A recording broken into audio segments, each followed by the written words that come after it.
Another thrilling win over the weekend and a game the Sabres should win coming up. We'll look back on the Minnesota game. We'll look ahead to the Philadelphia game here on this Monday afternoon. Coming up here on the Locked On Sabres podcast. Also, a look back at the Rasmus Ristolainen trade.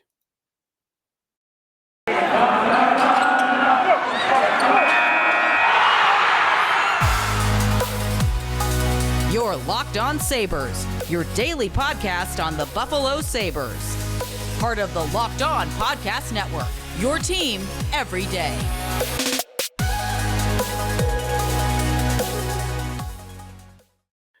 Thanks for making Locked On Sabres your first listen every day. We are free and available wherever you get your podcasts, including our YouTube channel. Go to YouTube, search Locked On Sabres, and you can find the show there. Sneaky Joe DiBiase here on today's show.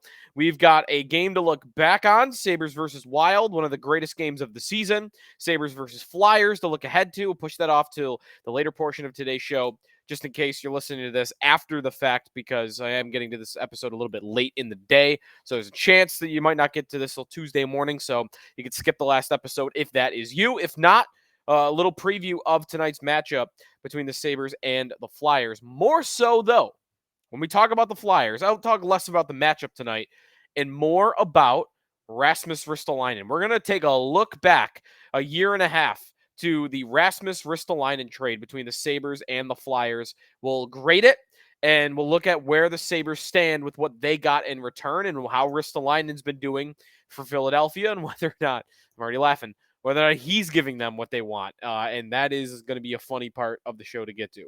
So all that is ahead at Sneaky Joe Sports, at Locked On Sabres to get to us on social media. 6-5 Sabres over the Wild on Saturday night. And of course, they were wearing the goat heads because every time they wear them, they've scored 6. That's not an exaggeration. Every single time, all 5 games, the Sabres have worn black and red this year. They've scored exactly 6 goals in each game. They're 5-0 wearing the black and red goat heads. They, by the way, are wearing black and red again on Monday night against Philadelphia. That was not by design. That game was originally scheduled as a black and red game. Remember, it was for March. But then that Columbus game, no, not even Columbus, Tampa got postponed due to the blizzard. So they put Tampa in the same date that this Philly game was in March. This game gets bumped up. So this game right here is going to be a black and red game. So let's go goat heads. Let's go goat heads. And I imagine the Sabres are going to have an easy time. But again, that's for later in the show. That game against Minnesota.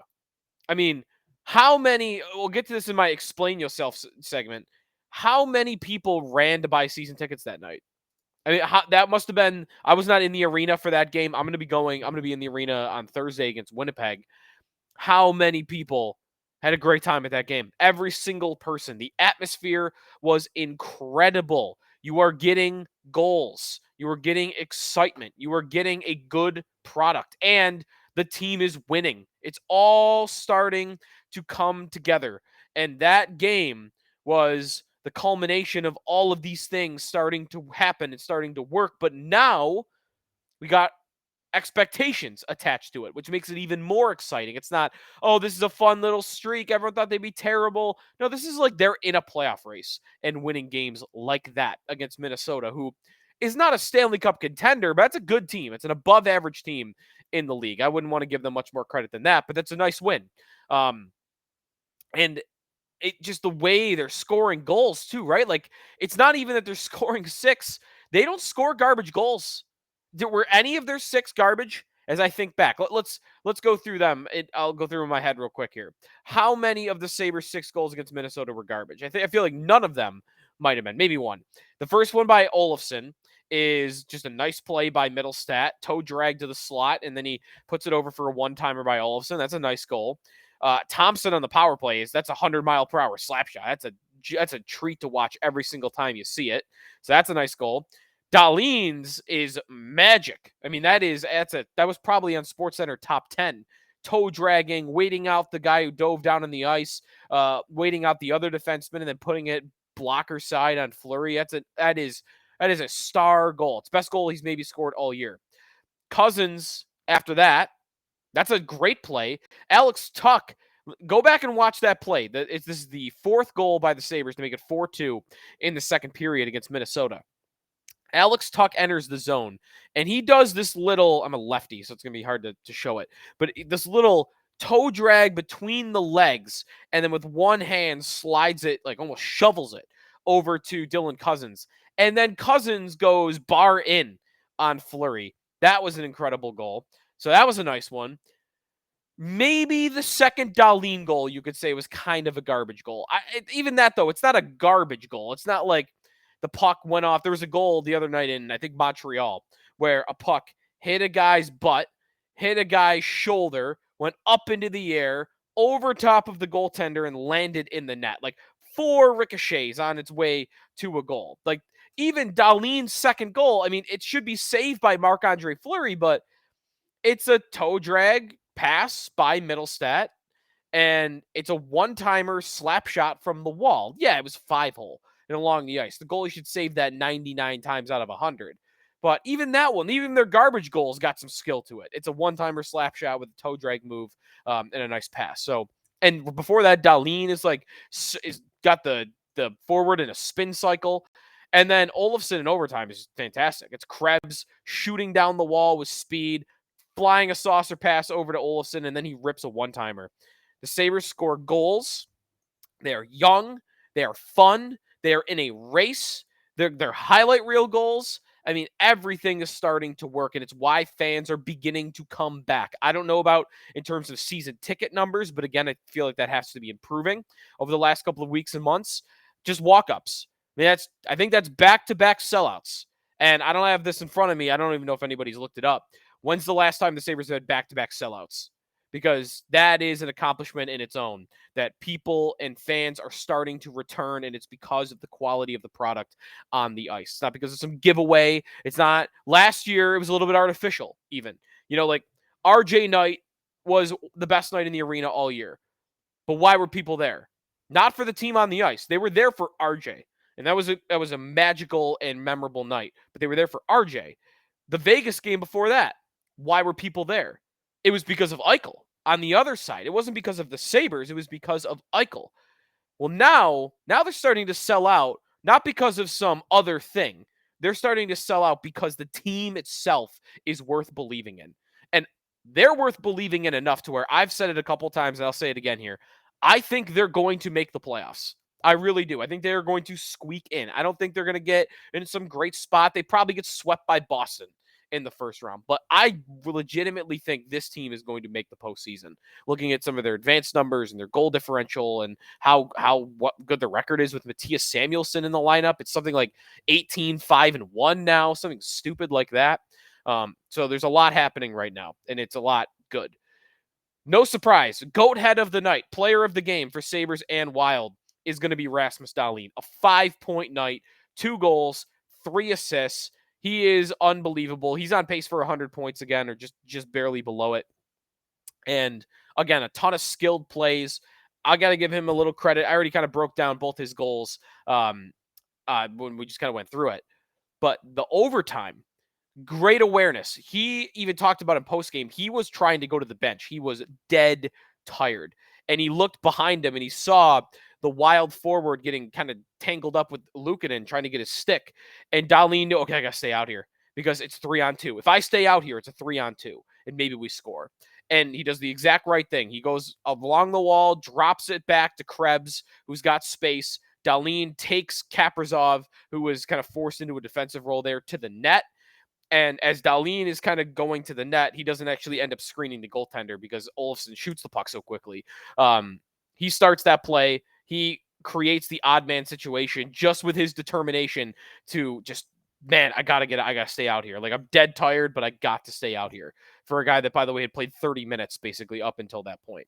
So 5-point night for Dahlin. He is our GOAT head of the night. And not only is he our GOAT head of the night because of his play, he is the number one GOAT head of the night given out all year goes to this guy because he talked about the GOAT head in postgame. What a quote from Dahlin. We feel evil wearing these jerseys. Oh, gotta love it. I love that the players are embracing it. The fans are embracing it. And any Gen R&B, red and black and red Sabre fans like me, We are getting our money's worth this season. It is working. Goat heads. Let's go. All right, we'll take a timeout here. Let me make sure. Anything else worth? Well, we'll go through our my explain yourself segment in case we missed anything from Sabres and Wild. Then, quick look at the standings, and then a breakdown of the Rasmus Ristolainen trade. A year and a half later, where do we stand? The Sabres end of things, the Flyers end of things. It is looking like one of the more one-sided trades in the NHL in a very long time. We'll go through that when we come back on the Locked On Sabres podcast. We are brought to you by Athletic Greens. This stuff is super healthy for you. It's super good. Starts my day off every day. You don't even know it. Just little dropper right in the water. You don't even notice, and you're getting 75 high-quality vitamins, minerals, whole food source superfoods, probiotics, and adaptogens to help your day start right. And again, it is incredibly easy. You can either do it with the drops or you could do it with the shake. The shakes taste great, and you're getting all the same nutritional insurance that you would in the little drops as well. It's lifestyle friendly, whether you eat keto, paleo, vegan, dairy-free, or gluten-free. Less than 1 gram of sugar, no GMOs, no nasty chemicals or artificial anything, while still tasting good. Talking more there about the shakes. Again, the drops, you really don't notice that they're there. Costs you less than $3 a day. You're investing in your health, and it's cheaper than your cold brew habit. It's cheaper than getting all those different supplements yourself. You're investing in an all-in-one nutritional insurance. Your subscription comes with a year's supply of vitamin D, so that's important to add in these winter months when we don't get as much sunlight. There's sun like 3 of the last 20 days or something in Buffalo. And that's even just for a little bit of time. But anyways, athleticgreens.com. All right. So go to athleticgreens.com/NHL Network. You're going to get a free 1-year supply of immune supporting vitamin D and 5 free travel packs with your first purchase. athleticgreens.com/NHL Network. Again, that's athleticgreens.com/NHL Network to take ownership over your health and pick up the ultimate daily nutritional insurance. Joe DiBiase here on the Locked On Sabres podcast. All right, let's go through our Explain Yourself segment, which is me explaining myself. Really should be Explain Myself segment. Anyways, looking through my tweets from the Sabres win over the Wild on Saturday night. First one, getting mad deja vu from something that happened 17 years ago. I think you all can figure out what that means. Essentially, that is just a shout and a I should say a reference to the 2005-2006 Sabres.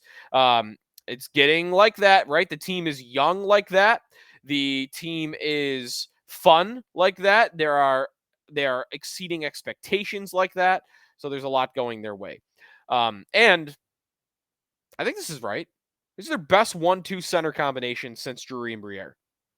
Right? Gotta be. That has to be right. Because Eichel O'Reilly. Maybe it's close. It's close. I might want to give a slight edge to Thompson and Cousins, because Thompson right now is beyond where O'Reilly was in his early Sabres career. And Eichel was like a rookie and then a second-year guy. He wasn't quite like the MVP level player that he eventually became for the Sabres. And I think Cousins, I think this is right. Cousins right now is about on the same level that a young Eichel was. Maybe a drop below, just a small step below. But because Thompson is so much better than O'Reilly. Okay, yeah, I'll say it. O'Reilly and Eichel's close, but Thompson-Cousins is the best 1-2 center combo the Sabres have had since Drury and Briere. There, I said it. That's not one of my tweets from Explain Yourself. I tweeted this. This came back to bite me. I tweeted this late in the third period. If I have one gripe, it's that Quinn and Peterka never play in the final 5 minutes, but Olofsson does. I've been carrying that around for a couple of weeks now. Granato benches Quinn and Peterka, and I don't think Jack Quinn and JJ Peterka were necessarily having a great game against Minnesota, but Granato benches them even when they are having great games, late in games, for guys like Middlestat and Olofsson. Olofsson was the guy I used to make an example out of here. And then I think my very next tweet, like a minute later, was never mind in all caps, because Olofsson, of course, scored the game winner like immediately after tweeting that. So you're welcome. I jinxed it. Next. This one's pretty self-explanatory. It's a cup emoji. Cup. Stanley Cup. Just throwing it out there. Just throwing it out there a little bit. Next tweet. How many people bought season tickets tonight? That's a good question. I really wish I knew the number. Couple fans reached out to say that they put their name on a list a couple of weeks ago. So maybe that process is beginning to happen more and more. But it's going well, and I think the season ticket base might start returning a little bit here and there. Next, Sabres in black and red, 5-0. Exactly 6 goals scored in every game. Pretty good. Next, Miller Knight is going to be insane from Kevin. I quote tweeted that, and I said it might be for a playoff spot. So Sabres and Islanders coming up in, I think it's exactly 1 week. It's coming up in about a week or a week and a half next week. I think that game could be for a playoff spot. They're 4 back of the Islanders as it stands today. Next up, we've got what? There's the Dahlin quote about we feeling evil tonight. Here we go. Sabres have the most goals scored in the NHL. Sabres have played the fewest games in the NHL. How incredible is that? I don't think that's still true. Boston has played since the Sabres have, and they scored like 7. Yeah, Boston's at 156. The Sabres are at 149. So the Sabres have to score 7 goals against the Flyers to tie them, but they also have 3 fewer games played than Boston, so they will probably tie even with them at least once they make up those games in hand. Okay. Is that it? Anything else we're throwing in here? This was a good one. I just asked my fiance, and I did ask this, what the protocol is if the Sabres are playing in the Stanley Cup on our wedding day in June. She did not like the question. Just thought that was funny. Figured that was worth sharing. And then we get into Tennessee Titans hate, so football stuff. So that's it. All right. That was our Explain Yourself segment. And, we'll take a quick look at the standings before we break down the Ristolainen trade. As it stands right now, Sabres are at 42 points in 37 games. They're 4 back of the Islanders, who have played 41 games. So 4 games in hand, and they're 4 back. So they could get within 2 with a win over the Flyers, and they'll still have 3 games in hand. The Islanders play next when? Dallas tomorrow. Dallas on Tuesday night is when the Islanders are next in action. The Penguins, by the way, beat the Coyotes on Sunday night. So the Penguins are actually occupying that second wildcard spot. They have 46 points, which is 4 more than the Sabres, and they have played 2 more games. So by points percentage, the Sabres are still right there. In fact, Buffalo is now above the Islanders in terms of point percentage. Islanders are 5-6-1. Sabres are at 5-6-8. And Florida behind them. Florida lost to Dallas on Sunday night. Florida's 2 points back of the Sabres and played 4 more games. I keep believing they will get it right, just because I think they're more talented than I think they're more talented just because a lot of their guys are veterans and in their primes than the Sabres, than the Islanders, and then the Penguins. I think top to bottom, the Panthers have a better roster than all 3 of those teams. But they're playing from behind, and the longer this goes that they continue to struggle, the less and less I have to keep mentioning them, right? Like at some point, I can't just go off what their roster looks like on paper. They do have to start getting results and get results. Even show me something like Corsi wise or expected goals for. I mean, I guess they're better. They're actually pretty good in those departments. So that's part of the reason why I'm worth believing in them. But goal differentials -8, 488 point percentage. Like they're below Detroit and Ottawa for that. Like at some point they got to get going if they're going to keep getting respect from me. And for you, they maybe already lost it. All right, that's your update on the standings. We will take a timeout when we come back. A look back at the Rasmus Ristolainen trade. Where are we at with both sides of it? And you're going to love this segment. I guarantee it. Coming back here on the Locked On Sabres podcast with Joe DiBiase. We are brought to you, as always, by BetOnline.net, your number one source for betting information all season long in every sport, whether it's the NFL playoffs, whether it's tonight, the college football national championship, whether it's the NBA. Golf is just starting up. That's right, the PGA. I think they played in Hawaii this past weekend. They're always playing on like the islands or the Caribbean at this time of the year. But the PGA is back in swing. No pun intended. The Sabres, by the way, at BetOnline, this might be the biggest favorite they've been all year. At BetOnline, the Sabres are -224 on the money line to beat the Philadelphia Flyers. On the puck line, -1.5, they're +105. I mean, that is, I think, as big a favorite. They're even money to win by 2 goals. That's some damn respect that they just got there from our friends at BetOnline. I think it's the biggest favorite they've been all year. Anyways, BetOnline, check out their website today or use your mobile device to learn more. BetOnline, where the game starts.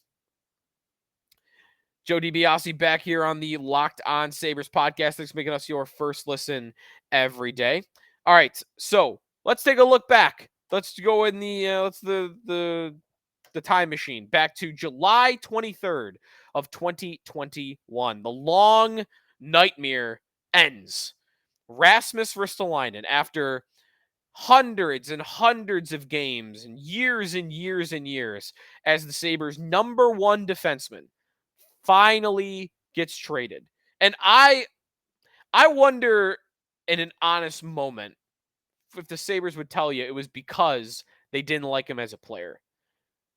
Everyone fell for it. Everyone fell for the hair, and more so fell for the size, the speed, the shot, the anger, the tenacity, the hitting.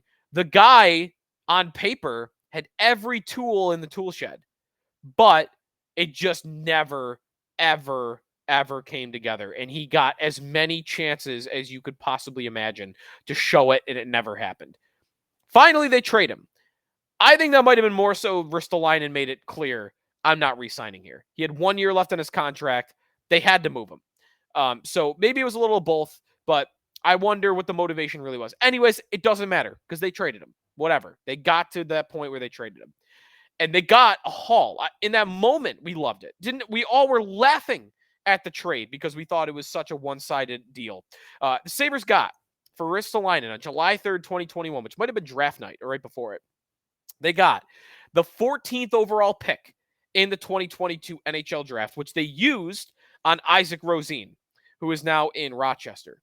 The Sabres also got a second-round pick in this year's draft, the 2023 NHL draft. And as of now, that pick in the 2023 NHL draft, because Philadelphia has been struggling all year, that pick would be 40th. 40th. So I believe that on its own would have been worth it. I would have traded Ristolainen just for the second round pick. I mean, addition by subtraction. Get those minutes off your team. It's clear nobody wants to play. Nobody's going to ever play him on the second or third pair. Get him off my team. Give those minutes to Dahlin. Give those minutes to Samuelsson. That addition by subtraction comment and point sometimes might be like an eye roller. Legitimately, I mean, him being gone, I think Samuelsson's the big one. Does Samuelsson get those minutes if Ristolainen is still here? Does Samuelsson earn his way into being a top pair defenseman? I'd like to believe Don Granato would get there eventually, but maybe not. And Ristolainen kind of clears the decks. But they got the second round pick and they got the first round pick, which is the most unbelievable part of that trade to this day. That they got not just a first, like some late first, like 30th, 14th, top half of the first round. And Rosén, listen, his development, it's not going as well as maybe Peterka's was or Quinn's or even right now, Yuri Kulik seems to be on a fast track. Maybe he'll leapfrog Rosén or maybe even has. But it's going well enough, right? Like Isaac Rosén at this stage, really, it was hard to judge last year because he was playing on a team in the Swedish Hockey League, so the men's top level of Sweden as a teenager. He was playing on a team's fourth line, and he's playing like 9 minutes a night. Like you couldn't evaluate him. He's playing with grinders in the Swedish league against men, and he's only doing it 9 minutes a night. There was no way to evaluate what he was last year. And to the Sabres' credit and to Rosén's credit, but the Sabres' credit especially, they got him out of there. They got him out of Sweden. They got him off that team where his role was just so detrimental to his development, and they got him to Rochester. And this year in Rochester, he's playing minutes, big minutes. He's playing on the power play. He's playing in the top six. He's been on their second line more so than their first line, but he's been in the top six. And he's producing well enough, right? Like 15 points in 25 games. And he's always been more of a playmaker than a shooter when he was drafted. You might want to see some more goals than he's got, but he's got 3 goals and 12 assists in 25 games. Again, you'd like to see the goal production come up, but the 15 points number, That's not bad. And he played great in the World Juniors. 2 goals and 4 assists. He had 6 points in 7 games for Team Sweden, playing in their top 6. So a strong performance at the World Juniors for Rosén. A pretty strong season so far in Rochester. That's going well. And you've got the second round pick on top of it. So the Sabres are happy. I think the Sabres should be happy with what they've gotten so far because they have a player that is tracking towards being an NHLer. Maybe not like a superstar by any means, but he's tracking towards being an NHLer. And then a second round pick, which is, it's a lottery ticket. The Flyers, meanwhile, should feel like they've set their franchise back years with what they've done. Ristolainen, since joining the Philadelphia Flyers, he has, in 99 games played, 18 points. And he's got some of the worst, no surprise here, some of the worst advanced metrics you've ever seen. I mean, there was a chart that was floating around a couple of weeks ago where the bottom left quadrant was all alone Ristolainen, like far below anybody else, which, and the label, he was literally half covering up the label, which said, not helping you. Ristolainen not helping the Flyers. He is not good in his own end. He is not good at getting the puck out. He is not good as a puck carrier. He is not putting up points. If there was one thing he ever did that his defenders would point to as to why he was valuable, they would point to the points totals. That's it. Like, it's pretty pedestrian, but they would point to, he had 45 points. He had 43 points. He had 9 goals. He's scoring on the power play. That's what they would point to. That's gone. That is dried up. Last year, by the way, he had 16 of the 18 points he's got with Philadelphia. This season, he went like 25 games without a single point, which, how do you do that? The guy played at one point 11 hours in a row of hockey. Just quantify his ice time. 11 minutes in a row of hockey without a point. Without passing the puck and it goes off a guy's skate and into the net. Or you pass the puck and then 2 other guys go skate around for 30 seconds and you get a secondary assist. He couldn't even get that. And this year, 2 assists in 33 games played. Holy cow. One surprise. This is a stunner to me. Ristolainen has finally run into a coach that doesn't like using him. Ristolainen, for the first time in his career, even last year he was doing this. Last year, he averaged 21 minutes and 26 seconds of ice time per night with the Flyers. This is the first year since his rookie season where he's not a top pair defenseman consistently. 18 minutes and 22 seconds a night. The coach is John Tortorella. Did anybody have that on the bingo card? That the coach that would finally say, I don't really know about Ristolainen on my top pair. The ever young and forward-thinking John Tortorella is the one who arrived at that conclusion. Man, that was a stunner. You would think Tortorella, of all people, who loves the hard work and the compete and physicality and, the meanness in front of the net, cross-checking anyone that comes near your goaltender. You would think Tortorella would love Ristolainen, but even he doesn't. He's really the first one. So the Flyers not getting what they wanted out of the trade, but not only did they give Rosén up and a second-round pick, they doubled down. They made it worse for themselves. They doubled down. They gave Ristolainen a 5-year contract for $5.1 million per year. This is the first year of this. He's already unplayable. He should be in the press box. He's unplayable. He's on their third pair, and I have to believe he's only on their third pair because they know they just paid him a contract. And how bad a look would it be if you're scratching a guy who you just paid? But this is year 1. He's under contract till 2027. It's the NHL version of the Russell Wilson contract. It is just so horrifying what the Flyers have done. Chuck Fletcher is running that team into the ground. He's trying to slap these Band-Aids on a team that is not built to win and needs to rebuild. But the Flyers always say, we're the Flyers. We don't rebuild. This is your punishment for not rebuilding. You do stupid stuff like this where you pay a Rasmus Ristolainen. They did it a few years ago, a while back with Andrew McDonald. And Andrew McDonald, former Islander, they paid him big. And he spent half his contract in the AHL. And That might happen for Ristolainen. It's going bad. And one last thing about Ristolainen. I've criticized him, and I think a lot he gets criticized in the Buffalo media as much as any player. He was so polarizing while he was here. I do feel for him. Well, through all the criticism, because I do not think he's a good hockey player, and I never really have. Through all the criticism, I do feel bad for him because the guy's never going to see a playoff game. He, I think, is second all time to Jeff Skinner in games played without a playoff appearance. And I mean, what does he got to be thinking right now? If you're Ristolainen, he's 28 years old. Remember, before Buffalo, I mean, the guy he scored the golden goal for Finland at the World Juniors. I'm not sure he's played a meaningful game since that day.